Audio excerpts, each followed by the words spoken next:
అంటే ఆ రోజు ఆ సమస్యలు ఏం తీరలేదు. అప్పుడు జ్వరం అనేవన్నీ ఇప్పుడు ఫీవర్ అంటున్నాను అంతే. రాజకీయాలు వచ్చినాక మార్పు ఏం వచ్చిందంటే జ్వరం అట్లనే ఉన్నది కానీ పేరు మార్చాను.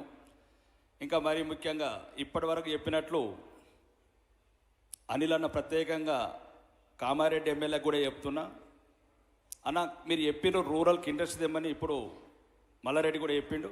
15 సంవత్సరాల కింద ఎన్ఆర్ఐసి పెట్టారు మా ఆర్మూర్ నియోజకవర్గంలో. ఎస్సీ జాడు ఒక్క ఇండస్ట్రీ రాలేదు 15 సంవత్సరాల నుంచి. అన్ని అబద్ధాలు. 2 ఎన్ఆర్ఐసే పెట్టారు, పేర్లు ఎందుకు ఈ వేదిక మీద, కానీ ఒకటే ఒక్క యూనిట్ పెట్టారు 15 సంవత్సరాల నుంచి. ఒక్క ఇండస్ట్రీ రాలేదు, రారు, పెట్టరు. రెండోది, ఇప్పుడు ఇండస్ట్రీస్ గురించి చెప్పాడు అనిల్ అన్న. 2 సంవత్సరాల నుంచి నేను గౌరవనీయ ముఖ్యమంత్రి గారికి చెప్పాను, ఇండస్ట్రీస్ మినిస్టర్ శ్రీధర్ బాబు గారికి చెప్పాను. పోయినసారి 2 లక్షల కోట్లు దావోసి, మొన్న వచ్చిన 5 లక్షల కోట్లు. అన్న ఒక్క ఇండస్ట్రీ పెట్టండి, మన రూరల్ ఇండస్ట్రీ. గల్ఫ్ బాధితులు ఎక్కువ ఉన్నారు, విదేశాలకు ఎక్కబోతుందని చెప్పాను. ఒక్క ఇండస్ట్రీ రాలేదు. ముఖ్యంగా నేను చెప్పదలుచుకున్నది ఇక్కడ ఎవరినో పొగడడానికో విమర్శించడం కాదు.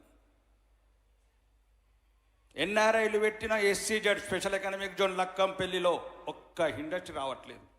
అట్లాంటి వెళ్ళి బతిమలాడాను, సియాటెల్ వెళ్ళి బతిమలాడాను, న్యూజెర్సీ వెళ్ళి బతిమలాడాను, తెలంగాణ ముఖ్యమంత్రిని బతిమలాడాను, తెలంగాణ ఇండస్ట్రీస్ మంత్రిని బతిమలాడాను.